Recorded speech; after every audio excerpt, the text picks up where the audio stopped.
आपके मन में बहुत सारे सवाल आते होंगे, जैसे कि क्यों भारत सरकार रेलवे को बेच रही है। क्या ये लोग धीरे धीरे पूरे देश को ही बेच देंगे? तो ये क्यों और क्या का जवाब आपको इस वीडियो में मिलेगा। नमस्कार दोस्तों, मैं पूर्णिमा चौधरी स्वागत करती हूँ आप सभी का अपने चैनल में। इस वीडियो में मैं बात करूंगी कि निजीकरण मतलब प्राइवेटाइजेशन की रियल मीनिंग क्या है और इसके कौन कौन से फ़ायदे नुकसान हैं।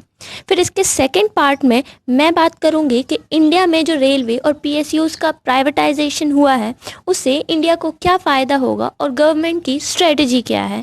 तो जुड़े रहिए इस वीडियो के साथ, और अगर आप इस चैनल पर नए हैं तो जल्दी से सब्सक्राइब कर दीजिए। करते हैं शुरुआत। तो प्राइवेटाइजेशन का ये मतलब नहीं है कि सरकार सब बेच रही है, ये अपने दिमाग से आप निकाल दीजिए।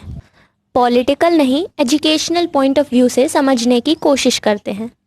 प्राइवेटाइजेशन का मतलब है जब ओनरशिप गवर्नमेंट से ट्रांसफ़र होकर प्राइवेट कंपनीज के हाथों में जाती है।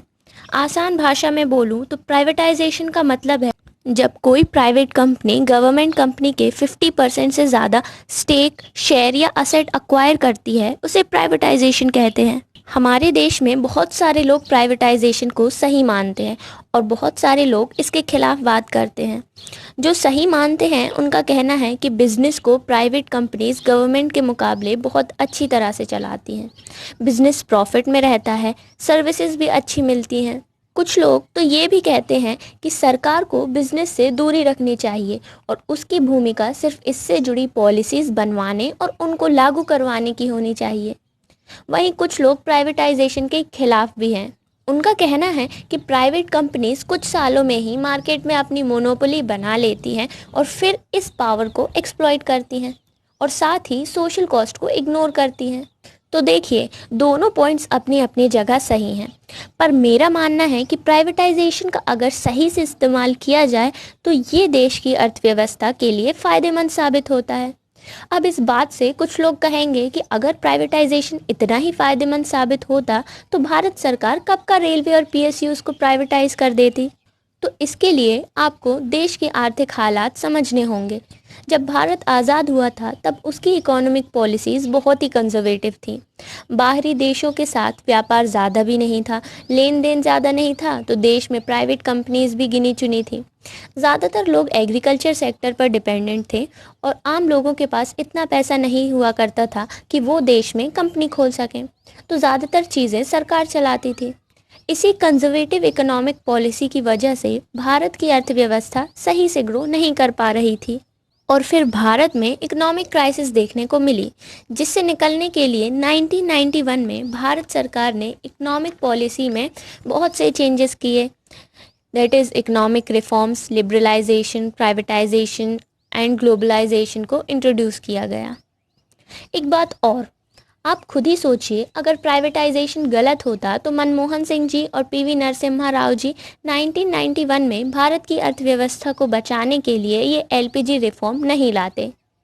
इस रिफॉर्म के बाद भारत में धीरे धीरे प्राइवेट कंपनीज बढ़ने लगी और अब जब हमारे देश में ठीक ठाक प्राइवेट कंपनीज हैं तो भारत सरकार चाहती है कि उनका भी रोल हो देश की अर्थव्यवस्था को बढ़ाने में।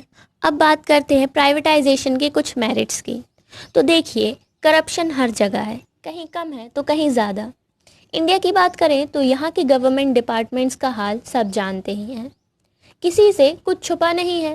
प्यून से लेकर गवर्नमेंट ऑफिसर तक सब करप्ट हैं। ज़रा से काम के लिए घंटों तक वेट करना पड़ता है। उसके बाद जब नंबर आता है तो रिश्वत के बिना काम आगे नहीं बढ़ता और मुझे लगता है कि ये चीज़ सबके साथ कहीं ना कहीं एक्सपीरियंस हुई ही होगी। पर यह चीज़ आपको प्राइवेट सेक्टर में नज़र नहीं आती। ऐसा नहीं है कि प्राइवेट सेक्टर में करप्शन नहीं है, वहाँ भी है, पर गवर्नमेंट सेक्टर जैसा नहीं है। सर्विसेज की बात करें तो यहाँ प्राइवेट सेक्टर का किसी से कोई मुकाबला ही नहीं है। ये अपनी सर्विसेज के कारण ही जाने जाते हैं। प्राइवेटाइजेशन मार्केट में कंपटीशन भी इंक्रीज करता है, जिससे गुड्स का प्राइस डिक्लाइन होता है। गवर्नमेंट सेक्टर में आपको ये चीज़ देखने को नहीं मिलती। प्राइवेटाइजेशन से एफिशिएंसी इम्प्रूव होती है, अच्छा काम करने में इंसेंटिव मिलता है, पॉलिटिकल इंटरफेरेंस कम होता है जिसकी वजह से लोग अच्छे से काम करते हैं। एम्प्लॉयज़ की सेल्फ इम्प्रूवमेंट के लिए ट्रेनिंग भी दी जाती है।